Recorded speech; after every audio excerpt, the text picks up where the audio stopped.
I'm really enjoying my time in Ireland, and I'm very happy to see that I got some Galway sunshine today. It's very refreshing. Well, what I want to do today is I had a dilemma. I've got a couple of talks I could give, and I thought I would open up to the audience here and let you guys vote. Okay, I've got two talks I'm going to suggest to you. One is heavy on the science, but has some nice creationist put-downs in it. And the other is heavy on the creationist bashing and does have science in it too. So it's a matter of balance. So who wants more science? Raise your hand. Okay, more creationism. I think science wins. Well, good on you, Ireland.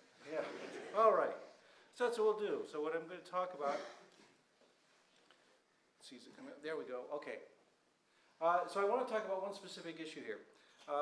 This is a really common argument in the intelligent design creationist community. It's about complexity, and they use complexity as a kind of brute force hammer to pound us about the head with, saying that complexity argues against evolution. And I'm going to make a case that it doesn't. First of all, I want to fill you in on a few details, because this is not America, and you may not be aware of how insane things get in the United States. So I was going to tell you a few things about history of creationism so that you've got the context for this argument in place. And first I'll mention the statistics. This is the result of a poll where they just asked Americans, what do you think of evolution and creation? And what you see there at the top is the ones who favored evolution, who favored the idea that human beings evolved over millions of years. And what you find is that 44% of our population says that that is completely false. So 44% are outright rejecting this concept of evolution. Then they ask, okay, what about creationism? Do you accept creationism, the idea that God created human beings pretty much as they are in the last 10,000 years? And there what you find is 66% say that is true.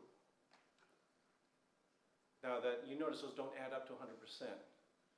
That's because there are people who reject both, and surprisingly there are people who say yes to both. I haven't quite resolved that one yet, but anyway, yeah. So it's a serious problem. Roughly, just figure roughly, half the people in the United States, if you ever visit there and you're walking down the street, half the people you meet are going to think that the Flintstones was a documentary. So be prepared for that. It's the kind of thing where it doesn't always come up and jump in your face, but when you're talking about science, like scientists often have to do, it really screws you up. I want to also make a case about the history of this, that it's peculiar that the history of creationism started off with something that was relatively innocuous, that just a century ago, if you went back to the early 20th century, what you found is a version of creationism that's very different than what we've got now. This is my little phylogenetic tree of the evolution of creationists, and yes, they have definitely evolved in dangerous ways. Way back at the beginning, so here where it says populist, that's roughly around 1900 and 1925. When you talk to creationists, then what you found is, no, they didn't argue that the earth was 6,000 years old. What they argued instead was for metaphor. They accepted the generally scientific idea that the earth was of great age, and they simply said things like, well, Genesis is a metaphor. A day to God doesn't necessarily have to be precisely 24 hours. We can stretch it out. It's poetry. It's not intended to be a literal description of the creation of the earth. And they were perfectly fine with that. Of course, they still were creationists. They still think God specifically had a hand in creating human beings, but it wasn't quite as bizarre as the modern form. Those were the most common type back at the turn of the century. And it was unfortunate that they also tried to pass laws to impose religious teachings in the school, because this is where the problem arose. They specifically said that when you talk about evolution, you should also talk about creation, how God had a role in this. And that's really what they wanted, is they didn't necessarily want a literal Genesis. They wanted the concept of God introduced in the schools. So they were opposed to the idea of our secular school system. They probably liked Ireland's way, right? Catholic schools are not afraid to introduce the idea of a God, but they also do a fairly good job of teaching science, at least in the United States. Well, anyway, that's what they wanted. They got brought to trial in a famous trial called the Scopes trial, where there was a law in Tennessee that said that you could not teach evolution at all in the schools. And they opposed, and various people tried to oppose that. It was a spectacularly flamboyant trial with some very famous trial lawyers. It was broadcast all over the country. Some of you may have seen the movie that was made from this, Inherit the Wind is what it's called. It was big news. And the creationists actually won the trial. That is, they won it in the very specific sense of the judge ruling in their favor, but they really lost the trial in the court of public opinion, because at that point, everyone looked at creationists not as liberal populists, but as those rubes and hicks and rednecks from out in the rural country who were kind of crazy. And that hurt them badly. They felt very, very sad about this. It was also a little bit unfair. Well, there was a split then, and that's what's illustrated here.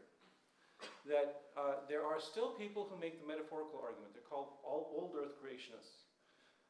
They are in a minority in the United States right now. These are people who say, yeah, the earth is 4.5 billion years old, God did something poof somewhere and created humans, but they still accept geology and physics and chemistry, which is kind of nice. They reject a lot of biology, but so they still accept the rest of it. There was a fellow, though, named George McCready Price, who radicalized creationism. George McCready Price was a Seventh-day Adventist. The Seventh-day Adventists are a peculiar cult. They're an apocalyptic cult that believed the world was going to end. They were very disappointed when the Millerites were proved wrong and the earth didn't end back around 1912 or so. They were also devout believers in prophecy, and in particular, the leader of this particular cult, Ellen White, was a prophetess who had a vision in which she was personally escorted by God himself through the creation event. She was taken back in time, and God showed her that, hey, yes, it really was precisely 7 days, and in each of those days was 24 hours long, and they happened precisely as described in the book of Genesis. So the Seventh-day Adventists pushed this idea, a very literal interpretation of the book of Genesis. And George McCready Price was the acolyte of Ellen White who pushed this most, and George McCready Price had an important characteristic that helped him do this, and that is that he lived forever.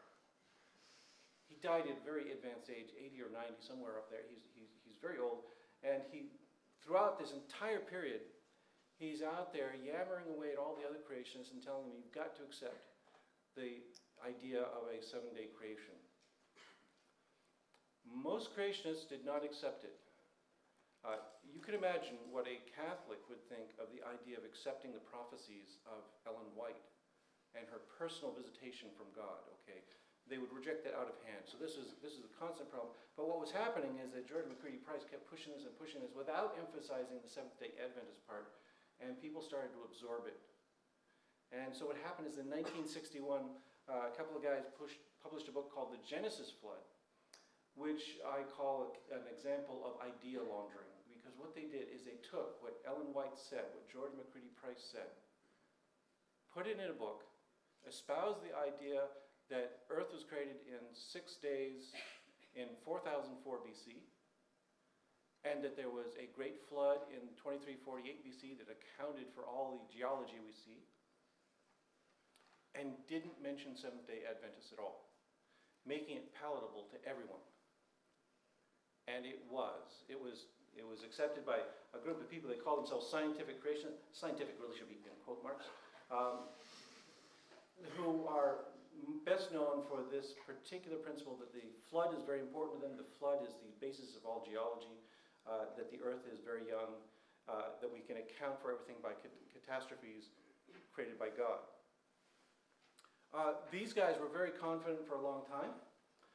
They were